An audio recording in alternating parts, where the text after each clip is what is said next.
Let me introduce my new ebook and the first part of my compendium about sonic grains, granular synthesis, granular sound design, and granular sound processing in general.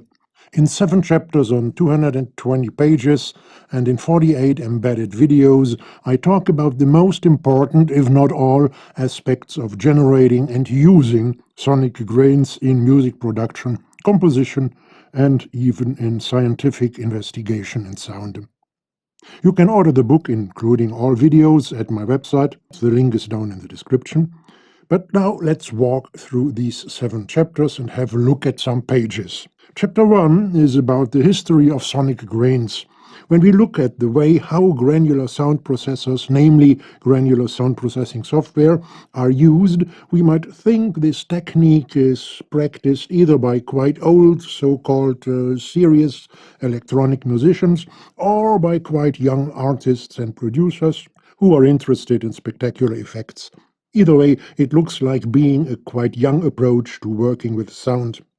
Being asked, my oldest grandson told me that it was maybe 10 years ago when musicians started to process sound on a granular basis, whereas one of my sons-in-law thought, no, to know it better, and he claimed that it was in the 1940s when someone, he didn't know the name, started using granular techniques with sound.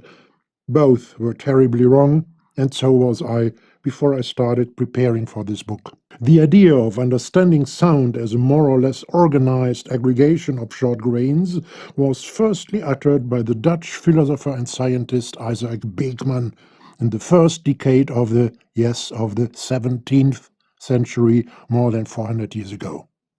It's been a long time and a long way to the works of, for example, Yanis Xenakis, Barry Truax, Curtis Rhodes and others, and to the software applications of today, which make working with grains quite effective and easy, and a lot of fun as well. Chapter 2 is all about computer languages. I prefer to focus on those computer languages and programming environments which are of practical use for musicians, composers, and sound designers of today. The borders between the work of a composer, a musician, a producer, or a sound designer on one hand, and, well, let's say a coder, a programmer of computer software, and a producer of musical applications on the other hand, have been blurred. More and more wiped out in the last decades. Great people like Curtis Rhodes, Barry Truax, Paul Berg, and others have started it. They cut gaps in these borders and made paths in the jungle of code, as software might look like for a musician at the first glance. Paths which we can follow, develop, and use as starting points to reach our own goals.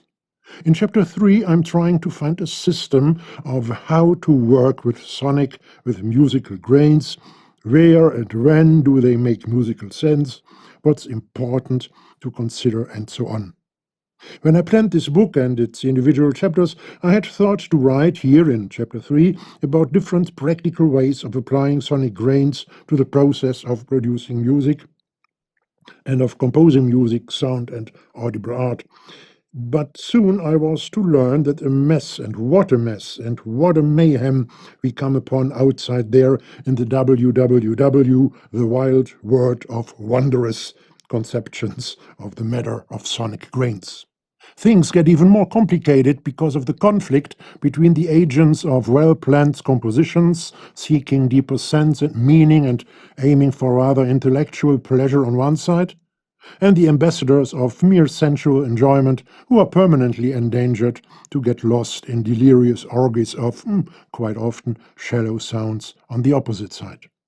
A conflict beloved, fostered and cultivated by both parties, and that for a quite long time. It's nowhere else than on the field of sonic grains and their applications where this conflict is fought out most virulently. This factum might not occur to everybody because one of the strategies, followed by both sides, is a kind of actively ignoring each other. These are the reasons why I decided to add this new chapter 3 to the plan of my book. Let me start doing what the headline of this chapter is asking me to do, and perhaps you find something in this new chapter 3, something that may well pacify even the mentioned conflict. Chapter 4 is dedicated to those of you who like to think a bit deeper about what they are doing when producing music, traditional, classic, neoclassic, and pseudo-classic, and most of the modern approaches of the 20th century to composing fail. They fail when it comes to grains. They must fail because they are either based on the assumption that pitch and timbre are fundamentally different aspects of music, or on the assumption that time and pitch are fundamentally different, but unchangeably connected when it comes to using recorded sonic events in a composition. Both assumptions turned out to be wrong when grains entered the scenes. And another divinity of generations of scholars of music schools was reduced to a merely helpful friend, if at all, musical forms and rules. So, blowing up the chains, crashing the borders between pitch, timbre, time, and frequency, and even challenging musical forms and formalism in general, grains brought absolute creative freedom, didn't they? Well, they brought chaos and disorientation in the first place, and the shrapnels of the granular explosion are still flying now, more than half a century later, causing sybaritic menace searching for shallow, fancy sonic effects on one hand, or leading to palette sonic pseudo-intellectualism on the other hand quite often. So, let me talk about musical forms, compositional rules, techniques, and approaches a bit here in chapter 4.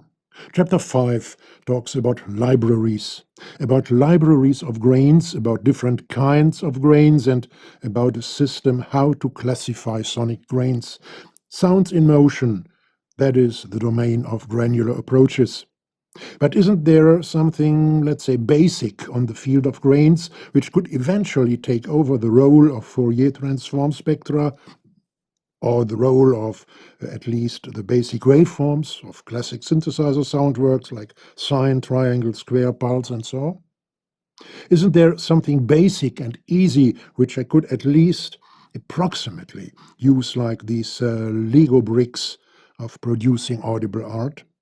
To make it short, no, there isn't. None of the bunch of parameters that I mentioned in the chapters before is able to serve as something that simple. It's either too static, like taking the pure length of a grain, or neither generally valid nor easy to apply to a larger number of compositional or sound designing situations. But there may be something distantly related out there. I'd like to call these very distant relatives of source, sines, squares, and so on microtransitions. When spectral changes are the matter in question, well, then microtransitions are the atoms these changes are made of. The matter of chapter 6 may seem kind of mystical, and even if the origin of the idea, which I'm talking about here, bore some mysticism, technique, science, and art gained the upper hand over it in the course of realizing of what I call a sonic microscope. A sonic microscope. What is it all about then? Some decades ago, soon after understanding that synthesizers and soundworks don't deliver promising ways of impressing possible girlfriends, I asked myself how a certain very short part of a sound might sound. I realized that I'd never have a chance to listen to, for example, some few milliseconds of a sound. A sound might be changing over time, and indeed nearly every natural sound does so. I will never be able to learn how a short, certain moment of these changes would be like, would sound in my ears, how a sonic situation frozen in time would rouse my acousthesia. I'm introducing tools in chapter 7. Tools you can start working with at once without having to do some coding at first. I'm not aiming to substitute the manuals of these applications or of these hardware machines, but I'm going to give you far more than just a kind of more or less shallow overview of what they are able to do.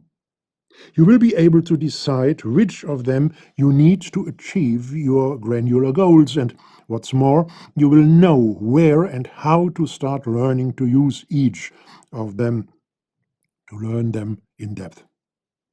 You will understand the philosophy behind each of these machines and whether or not it might be a good idea to use some of them at the same time processing the same sound material. And for those of you who are in love with numbers, there is a quite comprehensive appendix showing the results of experiments of my own. And for further studies and diving even deeper into some aspects of granular sound processing, you will love the chapter called References and Resources. And as we all need money to satisfy our stomach, let me say it again, you can order the book, including all videos, at my website. The link is down in the description. Enjoy your day, Rolf.